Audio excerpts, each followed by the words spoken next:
وزارة الإسكان أخدت أرض أكتوبر من الزمالك اللي المفروض بيعملوا عليها الفرع التاني. إيه ده؟ ليه؟ لمخالفة إدارة الزمالك للبنود اللي متفقين عليها مع وزارة الإسكان. الأرض من المفترض إن هي الزمالك واخدها علشان يبني عليها الفرع التاني، ولم من الأعضاء عنده فلوس على هذا الأساس. الزمالك عمل إيه بقى؟ باع الأرض المستثمر من الباطن، وفاكرين ان الامور هتمشي، وخدوا قرض من البنك ب 290 مليون جنيه بضمانات الارض. وزاره الاسكان راحت النهارده وقالت لهم هوب، وقف مشاريع اللي بتعملوها دي، الارض مش ارضكم، انتوا بعتوا الارض من الباطن، واخدين قروض باسم الفرع، ولميتوا فلوس من الجمعيه العموميه، وكل ده وخالفتوا البنود اللي بيننا وبينكم. وقف مشاريعك، وقف كل الكلام ده لحد ما نساوي كل الخلافات دي. الارض دي دلوقتي اصبحت مش للفرع التاني لنادي الزمالك. في نفس اليوم اللعيبه بتشتكي انه لم يتم صرف مستحقاتهم من السنه اللي فاتت، لعيبه الفريق الاول. حتى كاس مصر اللي الزمالك فاز على بيراميدز في النهائي بتاعه ما اخدوش المكافآت بتاعتهم.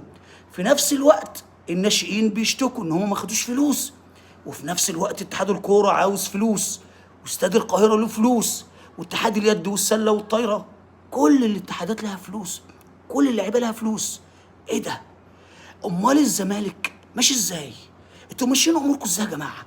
الفلوس اللي عماله تخش لكم من الشرق ومن الغرب، اللي عمالين تقولوا مش عارف ممدوح عباس دفع وجبنا مش عارف فلوس منين وصرفنا مليار و400 مليون، الفلوس دي بتاخدوها قروض قروض، وتعبوا على خزينه النادي كمجلس اداره حالي، وماشيين اموركم وبتقولوا الدنيا هتمشي لحد ما احنا نخلع ونمشي يجي اللي بعدين يشيل.